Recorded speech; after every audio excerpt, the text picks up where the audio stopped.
yung pinakamahirap na bahagi pala sa pagiging ama ay hindi yung hindi mo kayang ibigay ang kanilang pangangailangan, kundi yung sa kabila ng yung sakripisyo at pagbibigay ng lahat, hindi ka pa rin kaya nilang respetuhin at galangin. Ako po ang inyong lingkod, Tagapanood TV. Welcome back po dito sa ating YouTube channel at Facebook page. Ngayong araw po, ang ating gagawa ng reaction video ay galing po sa channel ni Showbiz Trend Update. Nasa description po yung link ng kanyang channel. Pakibisita po at pakisuportahan na rin. So simulan na po natin ang ating reaction video sa araw na to, mga tagapanood. Total, wala naman na tayong hinihintay pa. Sabi nga po ni Idol Shuvaldi, let's do this! Welcome back sa aking channel. Marami nga ang na-shock nang lumantad ang babae na nakarelasyon at naanakan ni master rapper Francis Magalona na si Abigail. Ikinwento rin ito kung paano niya nakilala si Francis M. Panuurin at pakinggan ang buong detalye.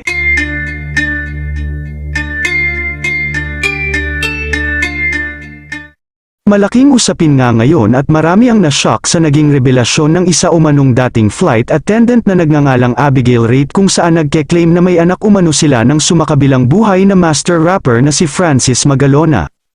Mapapanood sa video ng Pinoy Pawn Star ni Boss Toyo ang pagbebenta ng jersey memorabilia ni Francis M. ni Abigail, kung saan naisiwalat niya ang matagal na umanong pinakatatago-tagong kwento. Kwento niya, kinuha raw ni Francis M. ang kanyang numero ng cellphone nang maispatan siya nito sa Itbulaga Studio noon. Matapos daw noon ay nagkaroon daw sila ng relasyon ni Francis M. at nagbunga raw ito ng isang anak na babae. Pinangalanan daw ito ni Kiko na Gail Francesca. Nakuha raw ni Gail Francesca ang talento ni Francis M. pagdating sa pagkanta, pag-rap, at pagsayaw. Sa loob daw ng 15 taon ay nanahimik si Abigail tungkol dito. Para na rin makaiwas sa mga batikos at para na rin sa ikatatahimik ng lahat, para na rin protektahan ang kanilang anak ni Francis. What we had is real, me and my daughter exist.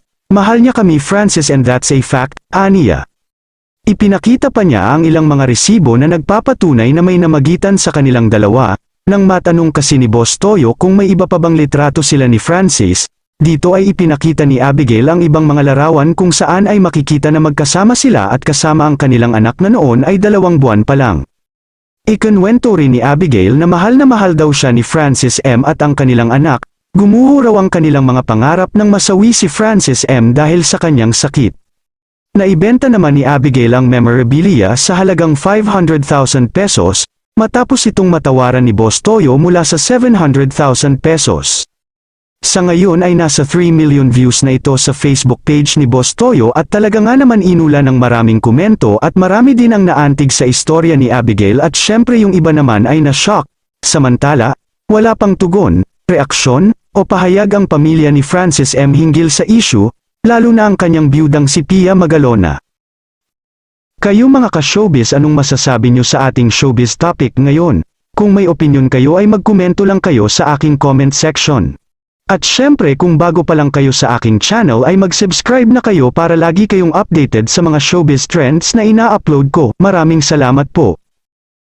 Ako po mga tagapanood, personally nagulat po ako nung una ko pong napanood yung about doon sa paglabas ng naanakan di umano ni Master Rapper, isa sa mga hari pagdating sa rap. Silang dalawa po ni King A.E. Andrew E. Kila po tinuturing King of Rap dito sa Pilipinas eh. Bali, yun po, paglabas niya po doon sa Pawn Star nga po ni Boss Toyo, na sinabi niya nga po na nagkaanak sila, memorable sa kanya yung sando na yun. Di nagulat po ako mga tagapanood. Baka akala ko nung una kasi hindi ko talaga siya tinapos eh. Kasi sabi ko isa na namang parang comedy skit ginamit si Francis M. Sabi ko baka mabatikos. So hindi ko siya pinanood mga tagapanood. Nung una po tapos hanggang sa, naulit po, tinawag po ako ng misis ko pag uwi niya. Sabi niya, totoo ba to? Sabi niya, totoo ba to na may asawa si Francis Magalona na iba? Kamukha niya yung bata. Pinanood ulit po namin mga tagapanood. Kasama yung misis ko. Tapos yung tinapos po namin yung istorya, doon nga po niya sinabi na nagkaroon nga po daw sila ng relasyon ni Francis M. Ayun po. Gulat na gulat po ako. Sabi ko, totoo pala yan. Ako yari, malaking issue yan. Ano sasabihin ng pamilya? Kasi sa tagal po ng panahon, ngayon lang lumabas yan. Ako, buong akala ko po talaga, wala pong anak sa labas si Francis M.